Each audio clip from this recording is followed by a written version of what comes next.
நாம் இன்றைக்கி இப்போ என்ன பார்க்க போகிறோம்னா, உங்களை சிரிக்கவும் சிந்திக்கவும் வைக்கிற கதை ஒன்று பார்க்க போகிறோம்.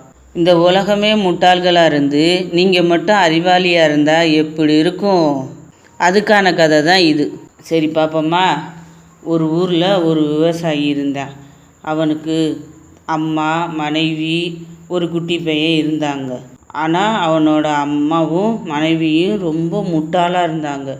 எந்த ஒரு வேலை செஞ்சாலும் முட்டாள்தனமாக செஞ்சுக்கிட்டே இருப்பாங்க. இந்த விவசாயியும் சொல்லிகிட்டே இருப்பான், இப்படி செய்யக்கூடாது, இப்படி தான் செய்யணும் அப்படின்னு சொல்லிகிட்டே இருப்பான். ஆனால் அவங்க அதை காதிலே வாங்கிக்க மாட்டாங்க. ஒரு நாள் விவசாயி வயலுக்கு போயிட்டான்.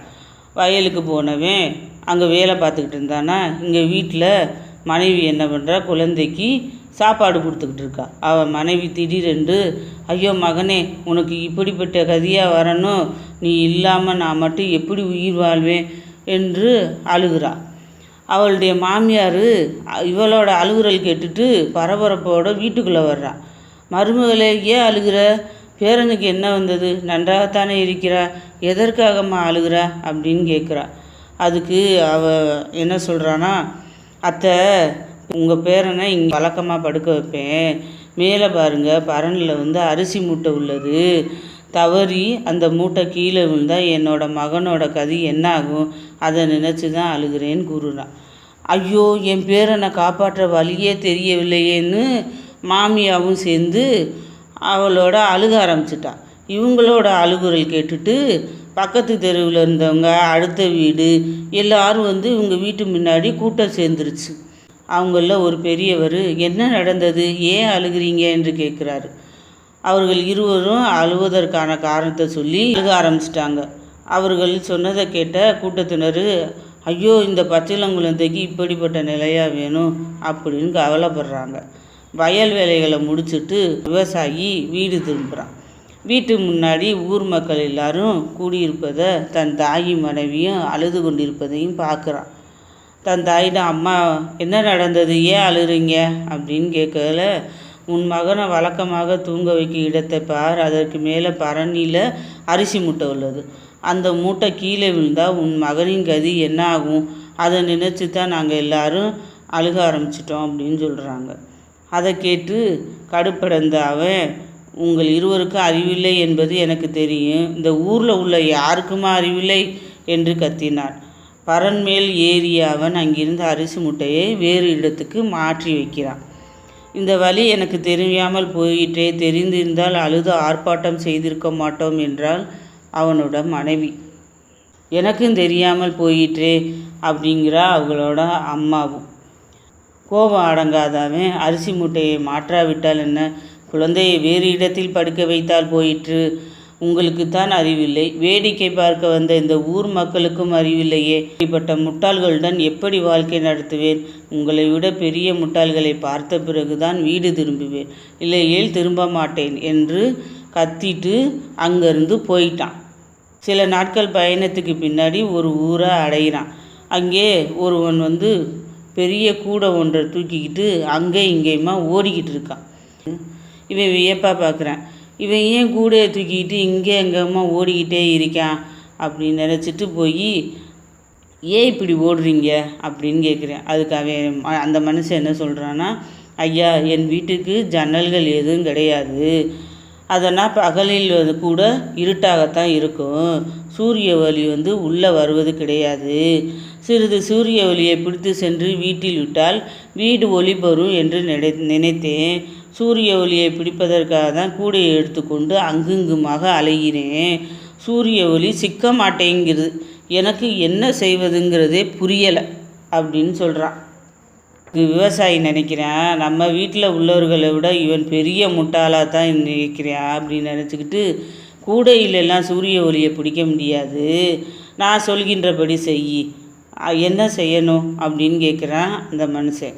அதுக்கு விவசாயி, கடப்பாறையால் உன் வீட்டு சுவரில் ஒரு ஓட்டை போடு, நடக்கும் அதிசயத்தை பார் என்று அறிவுரை சொல்கிறான் அந்த விவசாயி. உடனே கூடையோடு இருந்தவன் அந்த கூடையை போட்டுட்டு போய் ஒரு கடப்பாறையை எடுத்து அவனோட சுவரில் ஒரு ஓட்டையை போடுறான்ல, உள்ளே வீட்டுக்குள்ளே சூரிய ஒளி வெளிச்சம் வந்துருச்சு, சூரிய ஒளியும் வந்துருச்சு, வெளிச்சமாயும் ஆயிடுச்சு. மனுஷன் என்ன சொல்கிறான்னா, உங்கள் அறிவுரைப்படி நடந்ததால் இது என்னுடைய வீட்டில் வெளிச்சம் வந்துருச்சு. இந்த வழி எனக்கு தெரியாமல் போச்சு. நல்ல வேலைக்கு நீங்கள் இந்த இதை ஐடியாவை சொன்னீங்க, ரொம்ப நன்றிங்கய்யா அப்படின்னு சொல்கிறான். உடனே அந்த விவசாயி நடக்க ஆரம்பிச்சிட்டான். வழியில் ஒரு வீட்டில் இருந்த அழுகுரல் கேட்குது. அது இவனுக்கு காதில் விழுகுது. வீட்டு கதவு திறந்துருக்கு. அங்கே புதிதாக செய்யப்பட்ட பெரிய வண்டி ஒன்று இருக்குது. அந்த வீட்டுக்குள்ளே போய் பார்க்கவும் அதை பிடித்தபடி ஒருவன் அழுதுகிட்டு இருக்கான். அவனை பார்த்து இந்த விவசாயி கேட்குறேன், ஐயா ஏன் அழுகிறீர்கள் என்று கேட்டான்.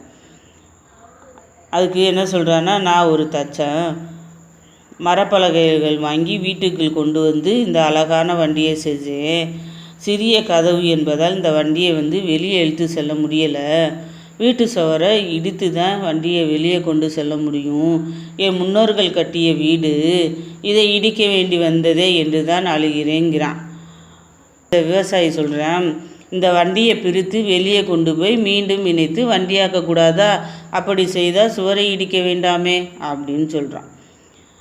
உடனே அந்த மனுஷன் என்ன பண்ணுறான், வண்டியை பூரா பிரித்து வெளியே கொண்டு அப்புறம் சேர்த்து வண்டியாக்கிட்டான். அதுக்கு அந்த மனுஷன் என்ன சொல்கிறான்னா, ஐயா உங்களுக்கு எப்படி நன்றி சொல்வது என்றே தெரியவில்லை. நல்ல வழி சொன்னீர்கள். இப்படிப்பட்ட அருமையான வழியை சொன்ன நீங்கள் எல்லாம் அறிந்த ஞானியாக இருக்க வேண்டும் என்றான். அதுக்கு அந்த விவசாயி நினைக்கிறான், நான் சந்தித்த எல்லோரையும் விட இவன் பெரிய முட்டாள் என்று நினைக்கிறான். அப்புறம் நடக்க ஆரம்பிச்சிட்டான். வழியில் வியப்பான ஒரு காட்சி ஒன்றா பார்க்குறேன். வீட்டு கூரையின் மேல் ஒருவன் அமர்ந்து இருந்தான். பக்கத்தில் ஏணி ஒன்று சாத்தி இருந்தது. அவன் கையில் கயிறு ஒன்றை பிடித்து இருந்தான். மற்றொரு முனை கீழே எருமை மாட்டின் கழுத்தில் கட்டப்பட்டு இருந்தது. கயிற்றை பிடித்து எருமை மாட்டை மேலே இழுத்துக்கிட்டு இருந்தான். அந்த மாடை கத்திக்கொண்டு முரண்டு பிடித்து கீழேயே நின்று கத்திக்கிட்டே இருக்கு. அந்த விவசாயி போய் அந்த மனுஷன்கிட்ட, ஏன் இந்த எருமை மாட்டை இவ்வளோ கொடுமைப்படுத்துகிற அப்படின்னு கேட்குறான். அதுக்கு அந்த மனுஷன், ஐயா இது ஏன் எருமை மாடு, 2 நாட்களாக என்னால் அதற்கு உணவு எதுவும் போட முடியலை, பசியால் வாடுகிறது. இந்த வீட்டுக்குறையில் சிறிது வைக்கோல் உள்ளது. ஏணி வழியாக நான் இங்கு வந்தேன். அதே ஏணி வழியாக ஏறி இந்த மாடு வந்தால் வைக்கோலை மகிழ்ச்சியோடு உண்ணுமே. அந்த எண்ணத்தில் தான் மாட்டை மேலே இருக்கிறேன். ஆனால் அதுவோ வரமாட்டேன் என்று தகராறு செய்கிறது. எனக்கு என்ன செய்வது என்றே தெரியவில்லைங்கிறான். எருமை மாடு எங்காவது ஏணி வழியாக கூரையில் ஏறுமா? கூரையில் இருக்கும் வைக்கோலை எடுத்து கீழே போட்டால் மாடு உண்ணாதா அப்படின்னு அந்த விவசாயி கேட்குறான். இப்படி ஒரு வழி இருப்பது எனக்கு தெரியாமல் போயிற்றே என்று வருந்தினான் அந்த மனிதன். கூரையில் இருந்த வைக்கோலை எடுத்து கீழே போட்டான். எருமை மாடு அந்த வைக்கோலை சாப்பிட்டது. நடந்த நிகழ்ச்சியெல்லாம் பார்த்த அந்த விவசாயி, இந்த உலகமே முட்டாள் உலகம். இவர்களை ஒப்பிடும்போது தன் தாயும் மனைவியும் எவ்வளவோ மேலானவங்க என்று நினைத்து கொண்டு தன்னோட வீட்டுக்கு திரும்பி போயிட்டான்.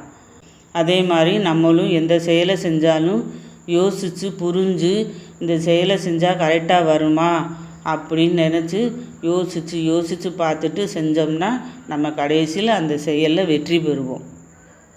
நமக்குன்னு ஒரு ப்ராப்ளம் வரும்போது அடுத்தவங்க ப்ராப்ளத்தை பார்க்கும்போது அதை விட நம்ம ப்ராப்ளம் சின்னதாக தெரியும். இதை இந்த கதையிலேருந்து உங்களுக்கு நான் உணர்த்துகிறேன். இந்த கதை பிடிச்சிருந்தால் லைக் பண்ணுங்கள், சப்ஸ்கிரைப் பண்ணுங்கள், ஷேர் பண்ணுங்கள், கமெண்ட் பண்ணுங்கள்.